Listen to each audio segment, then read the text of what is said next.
friends. This is Javi Diaz, the host of Merging Minds, the podcast powered by BureauWorks, and welcome to a new episode. I am thrilled today. Today I have invited a well-known industry leader, friend Pascale Tremblay. Hi, Pascal. How are you doing? Hi, Javier. Very nice to be here and doing great. How are you? Nice, nice. I'm good. I'm in what I used to call home. This is April 2024, and I have adopted a nomadic lifestyle for some time. Probably, if some people listen in some time, I won't be there anymore. But I am in what I used to call home in Prague, returning my apartment before continuing my trips. Right. But today is about you, my friend, and I want to introduce you to our friends here as a globalization leader, an experienced global product leader who has deep expertise in product evangelization, visionary thinking, concept socialization, training, and storytelling. And you're in the right place, Pascal, because this is the podcast about human leadership and storytelling, right? Can you tell us a little bit about yourself? It's better that you introduce yourself than I do it. Oh, thank you, Javier, and thank you for the intro. So today I'm actually based in Seattle in the countryside, and I have been here for about 2 years, and I do consulting. So after working in the corporate world for maybe over 20, 25 years, holding various roles. I have been at the Gap for many, many years. I spent most of my career there, but I also was in the software industry, in the solar industry, and always participating and building localization programs, Always in localization. That's always in localization and Did you language. stumble upon the industry, or were you like from the beginning a translator that just found this and you liked coding, or what is your story about this? Tell me. I grew up in Canada, in Quebec, and in a very small town. Nobody spoke English. And even your English teachers didn't really speak English or teach you English. So I didn't know, but I was really passionate about English and about other cultures and languages. And I was going on and trying to translate from labels and packaging and trying to understand the correlation between languages. And mind you, that was in the 80s and 90s, and the translation quality was just not there. It did make no sense at all. So when I grew up and went into the big city, when I came across or walked in front of the Gap store for the first time, I sort of knew what I wanted to do. And it's strange because I ended up spending so much time working for the Gap, but walking in front of that store and seeing the signage and the bilingual signage, and it was okay, but it could be refined, right? And I thought to myself, wow, this is something I want to do. I want to do that copy and that creation and really bring it home for the Quebec customer. I mean, my thought process was definitely not that developed, but it was there. The seed was there. And so my journey took me to California, and one of the job that I got was trans creator for Old Navy marketing, and really own that space for the marketing and everything from packaging, label to that big in-store signage at Old Navy was me creating that experience for the Quebec Wow. market. Wow, so that's very embedded in you. That's like the passion for the language is comes from the very beginning of your career, from like, oh, it moved you there, right? I have to say it's very unusual because one of the things we speak about and we talk about it in the podcast as well is how this industry is so multicultural. You normally tend to stumble upon it, right? Like you're here and I'm like myself, I am a lawyer and I did a master's in international business. And it's like one day I found somebody telling me what a translation memory is. And I'm like, what the heck is that? Right? And then you like thanks to I like to say this combination of multiculturalism and travel people, because at the end we tend to be very travel people, right? We build this industry, no? And it's interesting to see that there's someone that has it from, hey, I want to take care of this, right? Like, Yeah. Well, when I went to college, localization did not really exist as a career path. And I think when you're in localization, or now we're going into the post localization era, we're integrating new technologies and AI. This didn't exist, or in but the field didn't exist. But I love philosophy, I love linguistics, I love literature. And when you think about it, when you are in localization, you bring through language, you bring that experience all together, you piece all of it together. And so it was about following my passion for different culture, connecting and really creating that experience. For at first was really directed towards the Quebec customers, but it grew, and you grow with the industry as well. So, and the travel part, I even before the nomad lifestyle, back in the 90s, I'm dating myself, but there was such a thing where everybody was going to backpack in Europe or Australia or Africa. And Yeah. I was part of that movement. So because I wanted to discover the world and to grow. And we had a saying in French that says, travels make the youth grow and become better humans. So Yes, yes, yes. And I think it opens your eyes. It depends on how you travel, right? Like it always depends, right? Because there's the traveler that always goes there and just like, hey, I want to see these couple of five places and eat in this restaurant. And there's other type of traveler that not only travels but also tries to make real local friends and tries to integrate on. And if you don't have the chance while you do that travel, when you're in a conference, for example, you can always approach somebody from Romania and say like I had an amazing experience there, this traveling, and then you build these relationships based on that, right? Like for me, for example, it's always hard for me to go back to where I was born because it's not a place where people commonly travel and are open and stuff like that, right?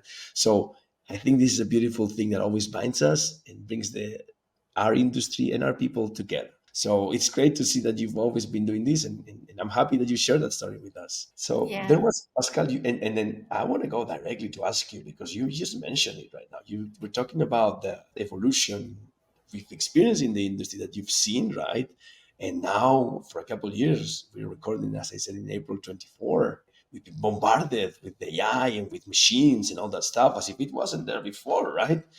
And since you're one of my favorite leaders in the industry, you've managed teams and then you've had to find, I guess, some balance between that technology and maintaining the human touch, right? Can you tell me a little bit about what you think on this regard, in this regard? Yeah, it's well, being a leader is actually a huge responsibility. It's a work in it takes a long time to grow into a leader, for example. I think being a leader, it's about growing and having a vision and doing it. Oftentimes we do we are a leader, but we're not in a position have to make the decision. And it's not just leading people, but it's also leading work. So it's very important to step into those shoes and assume the role and to just go with it. And so, for example, when I started at the Gap, there was no localization program, there was no team. It was all working in silo. But then when you work in localization, you understand how language is linked Mhm. together, and you have to bring it together. And if I recall, some of my leaders never thought there would be a function, or there would even be a director and a leader level for localization. They did not see that vision. But so, how do leading is starting to lead with, oh, the execution and learning, having mentors, and then you bring that vision to life. And once you have that vision to life, you bring on teams, and it's I see it as language. So you're telling us a story about about how leadership is something. It's a bit of a mix between I was born with it, I acquired it, and here I am, right? So tell us a story. I want to hear stories, Pascal. I think the fundamental skills required for a good leader is curiosity and creativity. And because it brings us together really at a human level, but also it builds credibility, as I was saying. And so, for example, the more you know about the process that surrounds you, the more you can create and really find those gaps where your team can add value to the ecosystem. And also, not only that, you can also showcase and bring your team more visibility. So, for example, in a cross functional project that I used to not lead, but be part of the cross functional leaders for the ecosystem for the e commerce site. So, it was very complex. We had several teams at the centralized level, but then also you have to coordinate with four global brands that have different workflows and automation and needs.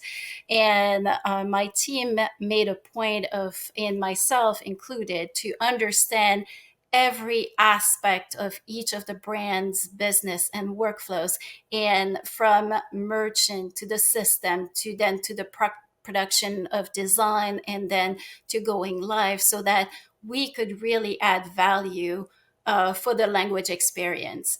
And where it became extremely important is because we own, and I was the product owner of the technology stack. So we were working from two angles: to automate and orchestrate within the ecom ecosystem, but also to create that technology and that workflow from the technology perspective. And at one point, we went in and we were really serious about needing a backup system for our automation, which was not perceived as high priority. However, and the brands were not coming and aligning with it too, because they didn't understand. But because our team understood the impact of not having an automated backup system, some of our team wanted to send us to the manual process.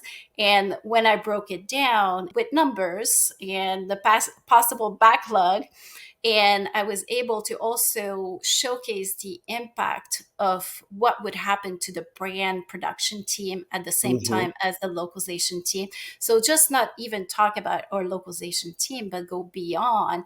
Then it really unlocked different possibilities with the cross functional committee, and also brought me further along with the seat at the table that we seek so much as localization professional, because it's not just about you, and it's about letting go of that one piece, but focusing on the enablement for all, and really building that energy and that flow of data that goes for everyone. So it's very important to cultivate that curiosity, and so that you can see the gaps and create and sometimes invent that solution, because it might not be what's true for a software company is not true for the retail company, because the complexities are very different. Yeah, that that's very interesting that you share this with us, and I mean, you explained at the very beginning of the conversation you are an executive consultant who helps companies setting their localization and language experience programs, right? And one of the when we prepared when we talked, you came up with the core term language intelligence methodology, which I find it very intriguing, and I think this is very related to what you were just saying, right? Could you explain us a little bit what that entails and how organizations can leverage that? Yeah, it's about thinking about language in a very different way. Today, we think about language about the translation process is very linear, right? We go from the source, and whether we use machine translation or not, or and then we have quality estimation. I mean, this is linear process. But with AI technology, generative AI, I'll say, I mean, if you are a mature localization program and you've used machine translation, you've used AI for quite some time, but Yeah. now the applications and the use cases are different. So the language intelligence methodology is really to go back at the basic and look at what is language and as a tool and how it's embedded in everything, because we need to really understand the basic. Because with AI technologies are going to be embedded in everything we do, in from personal to professional life. It's going to be in all technologies. So we have to understand how the language experience layer is going to be embedded in everything. And we don't know exactly what that's going to look like, but we can start developing a process and a mindset that will allow us to develop the language experience. So Hmm. today we have the linear process, and then in many cases we have started to shift to language product with the language technology stack.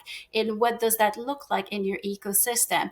Well, in the retail industry, it's a very flexible model in that you use freelancers, you use vendor, you use machine translation, and then you use that within a TMS. But then tomorrow, what are going to be the stepping stone to create that platform that will create more interoperability and also help expand into a more multimodal way of creating content? Because linear was yesterday, and now we're going into a multilingual, multimodal mode of creation where language is going to be a layer at the base of everything. Yeah. And not only that, it's is it language the way we know it today, or what I'm observing and I can see will play a huge role is data set. It's not even going to be the language experience the same way that we created today. It's all going to be generated from data sets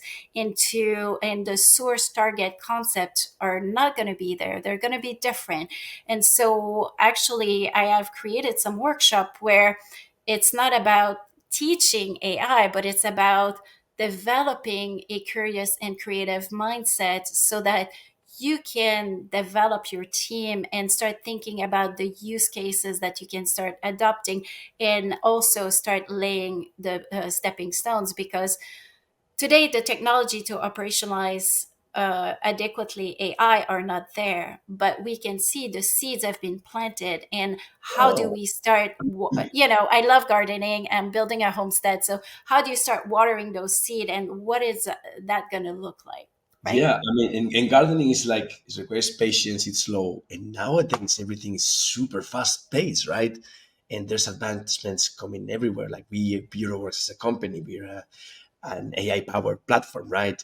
So with all of these rapid advancements and the AI and language technologies, how do you see the future of the language capabilities evolving? What kind of opportunities are those factors creating right now? Right? Can you? I know you know about this. Tell me a little bit about that. I think, I mean, it's fascinating and it's exciting.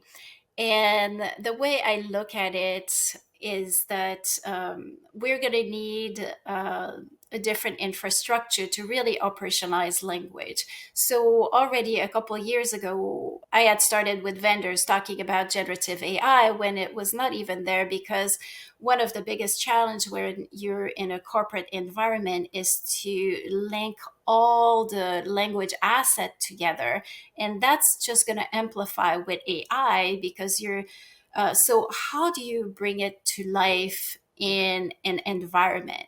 And this is what I was saying, you have data sets. So how do you extract the proper data set to create the right content? And it's you're going to the way I look at it and I see it, it's going to be different experiential layers. So the language experiential layers, so you're going to extract data, create content. And so there's going to be specialists for taxonomy, for terminology, for cultural experience, for content expertise, to ensure that what you get from the language layer also translate into the right experience. How does that gonna look like? Oh, I'm not sure, but we can see that it started to sprout around that, and the large language models are consuming more and more data. So how do you? So the big challenge now is to think through how to operationalize language in your environment and to make the most of it, and really create that language intelligence methodology to really put together your data set so that you can harness and leverage that data set from different angle. Yeah. I'm fascinated by that, and I'm fascinated by how fast this is evolving, right? And how one thing that was like there the other days, I mean, that wasn't there the other days here, and it's impacting us in our industry, right?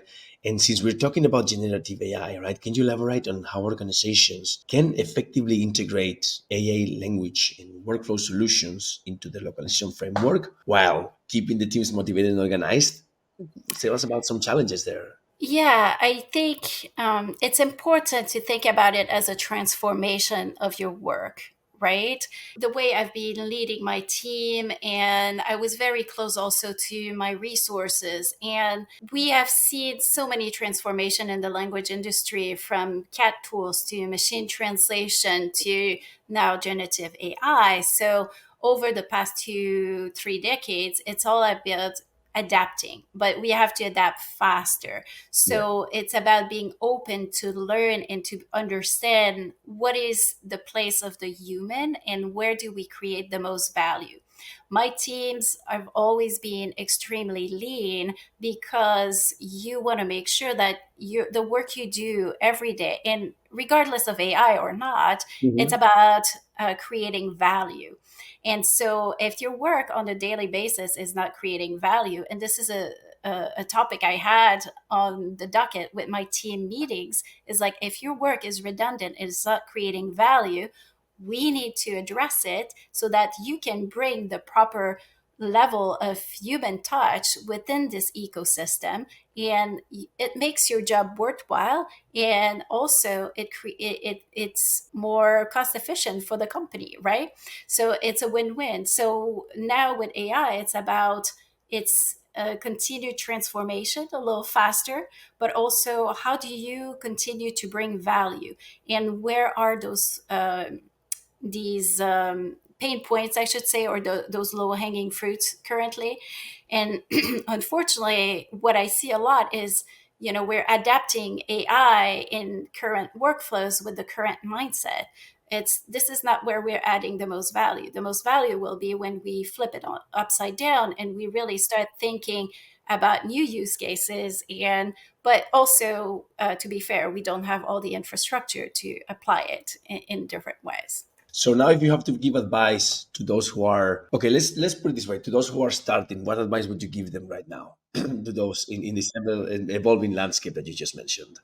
You mean starting in the language Yes. industry? Yeah. So because I want to Uh, ask you first about those that are starting, and then I'm going to ask you what would you say to those who are like reluctant. it's about incremental changes, right? Okay. So if you start as a new localization leader, and you get a new team, and okay, you get, and most of the time you get into a company, they have a set of tools, they have a set of processes, and you need to come in and create value for the company and add a language experience. So I think what's very important is, okay, assess where your company is headed, and you're going to be able to succeed if you also understand what are the company goals, and understand how in the direction of the company, and then you start looking at, okay, how do I bring value in this environment? And it's not about create overhauling everything at once because, oh, this is all going to be AI. It's about, at first it's about incremental change until you can really bring a bigger vision or a bigger value. But it takes time, and that's the piece where, we are getting bombarded. The hype of AI is so intense, but and I love my gardening for that, because it's about the process, and you have to be patient, and you can't, like, if you have to make those incremental changes so that, at least for now, you continue delivering while you work on the bigger picture. And because at the end of the day, as language professionals, we're not in control. In my garden, I'm not in control. It can rain, it can be sunny. I'm not in control. But how do you make those changes and you create that And add on ecosystem? top of that the difficulties that people might find when having reluctant leadership, or people that have been like forced to do things they don't understand, or they don't never consider important, right? So Yeah, it's very important to do that groundwork to get to know your business partners. And earlier I was saying cultivating creativity and curiosity, but before making big changes or really starting, like, learn the business, learn how the processes are working, because the team around you are going to be your allies. In order to really optimize your workflows, your automation, you need to the buy-ins from your business partners. And if you fully understand what they need and how they can maximize your processes, they're going to become your biggest ambassadors. Yeah. At Gap, we had 4 brands to onboard on certain projects. And sometimes, I would go to the team that has the most chaotic process, or it's very difficult. So, and then when you make it happen for them, then they were the biggest ambassador. Then I had the other team come to me like, hey, we want that too. This is really cool. And So, so yeah. So to those learning and reluctant, to those reluctant that find make it your life more difficult, what advice would you give? This is because we're going that direction, right? We're going there. So Oh, it's so you have to understand the business context, and reluctance and resistance to change is often because there's a little bit of fear. While, change is a constant in our life, everything evolves, everything is in constant change. People get set in their ways, and also understanding that they do have to, your business partners, they have to deliver. So if you change something in their process, in their cycle, it can have other repercussions. So, being curious and understanding your business partners' goals and objective and their processes, and to really proofing your own environment will help succeed. This is I've applied that several times, or this was my basically my mo. Like, how do you bring value and to bring those reluctant business partners?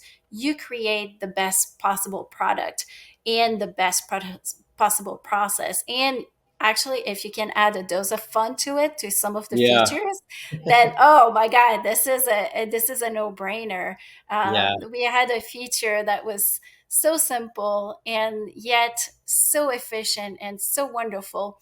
Actually, this was pretty interesting because we released it just before the pandemic, and it was super simple. It was just, instead of creating a project into a Word document, uploading it to the TMS, and then requesting a translation, we went from their database directly to the TMS, and also so that they could have a working environment as a group. They could provide, and we're talking fragments, because when you work with marketing, sometimes it's one word, sometimes it's a subject line, and so you have a lot of fragments moving around, and you need them within the hour. And one of the biggest challenge was to provide context or character limits to our translator to provide it really quickly. And so we created this very, very fast environment from a database where you could input context, character limits, and all the languages you need, and it would be directly assigned to our vendors that were ready to work directly with it within the hour, and so on and so forth. So we had also internally like several issues, but to get it out, one of which was, oh, we're not using this system anymore, and because they decided to make cost reduction. Anyway, long story short, we released in February 2020, and as you know, everything shut down the next not month. that. Yeah, yeah. So the use case for this feature and this tool was as an emergency backup strategy. And so, so I had just started onboarding the teams onto that, and we had to go full on deployment because in 2020 we went from, hey, this is spring break in Florida and other state, wear your bikinis, your swimsuit, to no, you're going to work from home in your sweatpants. And so we had to overhaul everything within a couple of weeks. I've never onboarded so many people, hundreds of people within a few days on a new tool that was not even tested.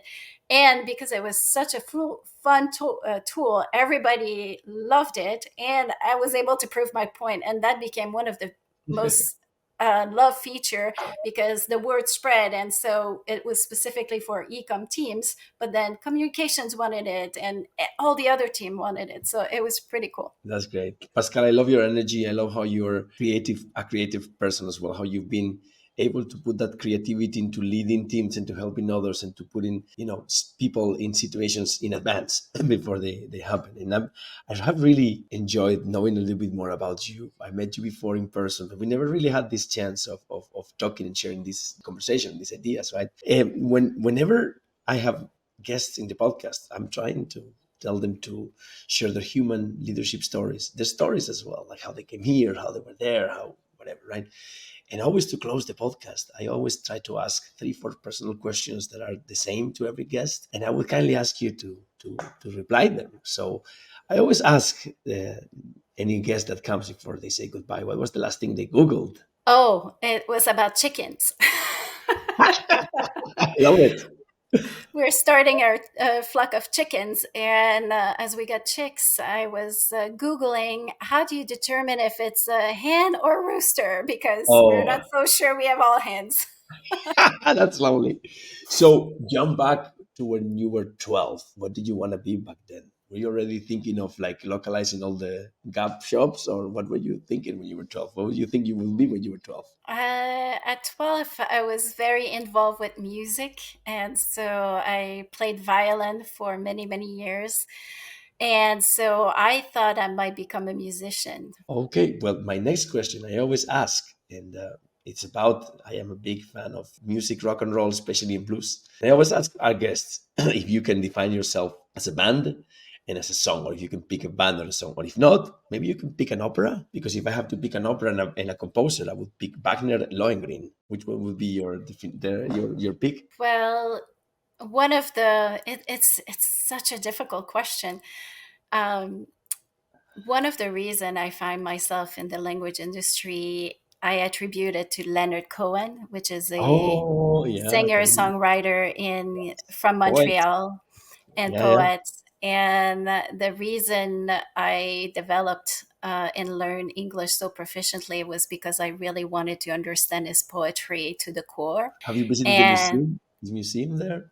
I haven't, but I was really grateful that he decided to come out of because he was in the Buddhist temple for many, many years, and it was more as a retreat. But maybe a year or two before his death, he performed in Oakland, California, and I was pregnant of my first daughter, and I was able to see a show. So I was very grateful. And so I wouldn't define myself as as that musician, but the depth of his music is Okay, really what okay, brought me that's here. interesting. That's good. That's good. That's good. And the last question I have for you today is like, in one word, can you tell me how you see the future? In one word. Connection. Yes, I really like that. That's the spirit of me, that's the spirit of my work, that's the spirit of my role. And I hope and I wish that if we were all more connected, things would be easier. So I really Yeah, like that one. Thank you for saying that. yeah. Pascal, I have no more questions for you. I hope that all of the friends that are following us, that are helping us grow this podcast, because we are growing in numbers more and more now of listeners, and I'm thankful for that. All of those have enjoyed discovering a little bit more about Pascal. You can go follow her on LinkedIn. You can reach out to her in a few words. Pascal, can you tell us how they can reach to you? How can they can reach your business? Yeah, I mean, LinkedIn is the best way. I have a link to you can request appointments. And my contact information is there. And I'm always happy to respond. I'm also very active in the Seattle localization community with the Slug event and the Luck Lunch in Seattle. And actually, Javier, I'd love to give a little plug in for the Vancouver localization user group. We're going to be starting this on May 14. I'm going to host, as part of the event, I'm going to be hosting a tech panel.